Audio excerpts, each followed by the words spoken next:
بسم اللہ الرحمن الرحیم۔ اللہ تبارک و تعالیٰ کے بابرکت نام سے شروع جو بڑا مہربان اور نہایت رحم فرمانے والا ہے۔ السلام علیکم ورحمۃ اللہ وبرکاتہ۔ پیارے ناظرین، حائضہ شب قدر کی طاق راتوں میں کیا کرے؟ حیض سے مراد وہ خون ہے جو رحم سے بغیر ولادت یا بیماری کے ہر مہینہ فرج کی راہ سے نکلتا ہے۔ یہ سلسلہ تقریباً 9 برس کی عمر سے 60 برس کی عمر تک رہتا ہے۔ خون حیض اکثر سیاہ یا سرخ اور گرم ہوتا ہے۔ حیض سے مراد وہ خون ہے جو بالغ غیر حاملہ عورت کے رحم سے آئے اور اس کا سبب بیماری نہ ہو۔ اسی خون کے سبب کسی عورت میں بچہ پیدا کرنے کی صلاحیت موجود ہوتی ہے۔ اگر کسی عورت کو ماہواری نہ آتی ہو، وہ بچہ پیدا کرنے کی صلاحیت سے محروم ہوتی ہے۔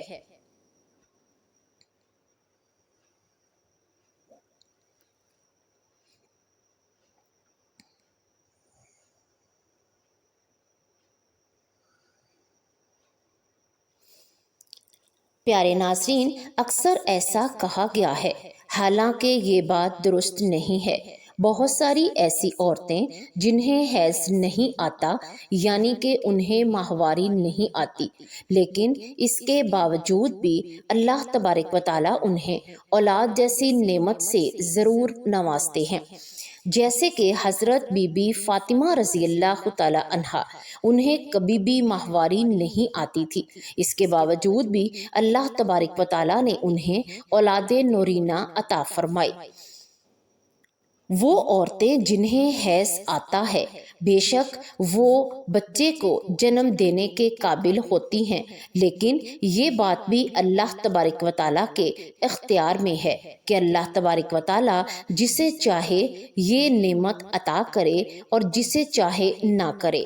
اکثر ایسی عورتیں جنہیں حیض تو آتا ہے لیکن وہ اولاد پیدا نہیں کر سکتی، تو یہ سب اللہ تبارک و تعالیٰ کی نعمت ہے، یعنی عطا کردہ اللہ کی ہی عطا ہے۔ اور بہت ساری ایسی معاشرے میں بھی عورتیں ہیں جنہیں حیض نہیں آتا، اس کے باوجود بھی اللہ تبارک و تعالیٰ انہیں اولاد نوازتے ہیں۔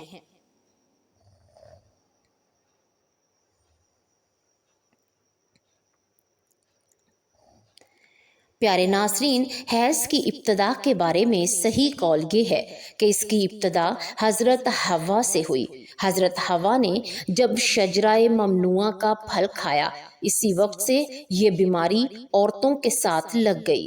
بعض حضرات کہتے ہیں کہ اس کی ابتدا بنی اسرائیل سے ہوئی ہے۔ اس قول کو امام بخاری رحمۃ اللہ علیہ نے رد کیا ہے۔ حیض اور ماہواری دونوں ایک چیز ہے، یعنی ہر مہینہ میں عورتوں کو جو اہم MC یعنی ماہواری کا خون آتا ہے، جس کی زیادہ سے زیادہ مدت 10 دن تک ہوتی ہے اور کم سے کم 3 دن کی مدت ہوتی ہے، تو حیض اور ماہواری کی حالت میں عورت ناپاک ہوتی ہے۔ وہ نماز نہیں پڑھ سکتی، وہ تلاوت نہیں کر سکتی، وہ روزہ نہیں رکھ سکتی۔ جب حیض کا خون آنا بند ہو جائے اور غسل کر کے پاک اور صاف ہو جائے تو روزہ، نماز، تلاوت سب کچھ کر سکتی ہے۔ نفاس کا خون وہ کہلاتا ہے جب بچے کی پیدائش ہوتی ہے، اس کے بعد سے عورت کو جو خون آتا ہے اسے نفاس کا خون کہا جاتا ہے۔ اس کی زیادہ سے زیادہ مقدار 40 دن تک ہوتی ہے، کم از کم مدت کچھ بھی نہیں۔ جب تک نفاس کا خون عورت کو آتا ہے، عورت نماز نہیں پڑھ سکتی اور نہ روزہ رکھ سکتی ہے، نہ ہی قرآن پاک کی تلاوت کر سکتی ہے۔ ہاں، خون بند ہونے کے بعد جب وہ غسل کر لے تو وہ پاک ہو جائے گی اور نماز، روزہ، تلاوت سب کچھ کر سکتی ہے۔